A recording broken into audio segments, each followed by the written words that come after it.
You've probably typed google.com into a search bar thousands of times. It's second nature, right? But have you ever stopped to think about the incredible, high-speed journey that happens in that split second before the page loads? Well, in this explainer, we're going to pull back the curtain on that exact process. So, let's follow the breadcrumbs.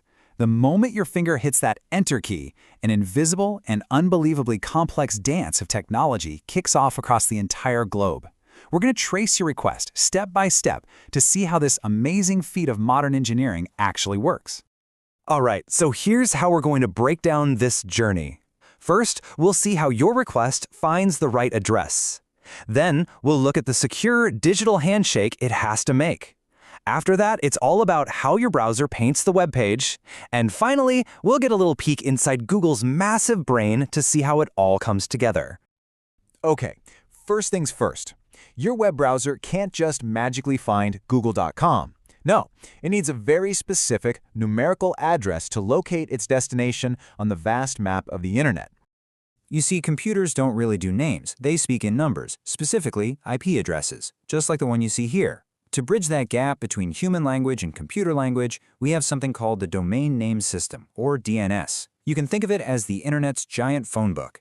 It's the system that translates the name you type into the number the computer needs. So how does this lookup work? Well, it's kind of like a high-speed game of telephone. First, your browser checks its own memory, its cache, to see if it already knows the number. If not, it asks your internet provider. If they don't have it, the question keeps getting passed up the chain, all the way to the master librarians of the internet until it finally gets the correct address from Google's own servers. And the craziest part? This all happens in just a few milliseconds.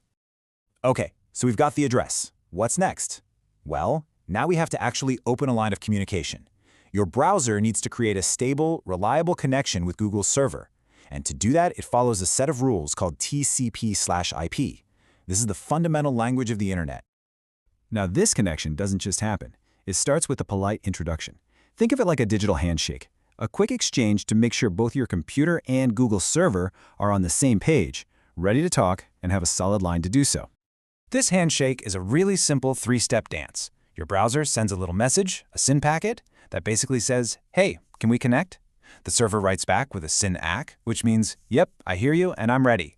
Then your browser sends one last message, an ACK, that says, "Perfect, I got your confirmation." And just like that, the connection is solid.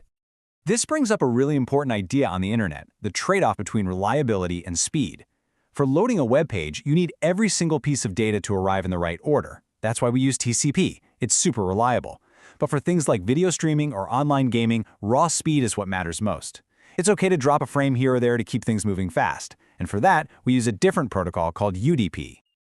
All right, the connection is open, and data is flowing from Google's server to your computer. But it's just a bunch of raw code. So the next big job belongs to your browser. It has to turn all that code into the polished, interactive web page we all know. The server sends over three main ingredients. You can think of it like this. HTML is the skeleton of the page. It provides the basic structure and the content. CSS is like the paint and furniture. It handles all the colors, fonts, and styling. And JavaScript? That's the electricity, the plumbing.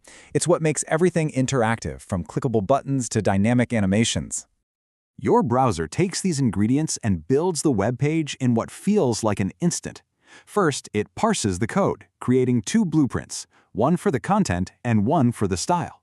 Then, it enters the layout phase, where it figures out the exact size and position of every single thing on the page.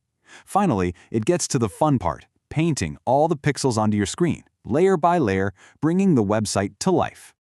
So, the Google homepage is loaded and looking beautiful on your screen. But now the real magic starts. What actually happens on Google's side of things when you type something in that search box and hit enter? Let's take a look. The scale we're talking about here is just staggering. Google processes about 8.5 billion searches every single day. To handle that kind of traffic, it has built one of the most powerful and widely distributed computing systems on the planet.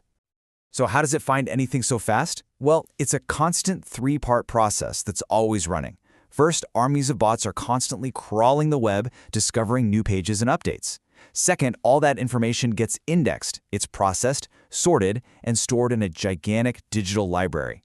So that third, when you search, Google's famous ranking algorithms can sift through that library instantly to find the most relevant results for you. And the size of that library is almost impossible to wrap your head around, over 100 million gigabytes. It's basically a living, breathing snapshot of the entire internet, perfectly organized and ready for you to search in a fraction of a second. So let's just zoom back out for a second. From a single key press to an entire universe of answers, we've just followed a chain of incredibly complex, totally invisible steps that all have to work together perfectly every single time. And that really is the whole point. Hitting enter isn't just one action. It's the start of a digital symphony. The DNS finds the address, TCP makes the connection, your browser paints the page, and Google's algorithms sort all of human knowledge. All of it happening in perfect harmony, in less time than it takes to blink. It kind of makes you wonder, doesn't it? What other simple things do we do every day that hide this level of complexity? It's really a testament to decades of incredible engineering that makes this whole intricate dance feel completely and beautifully effortless. Hey, if you enjoyed this journey into the internet's invisible plumbing, be sure to subscribe to Refreshing Tech for more explainers that make complex technology simple and clear. Thanks for watching.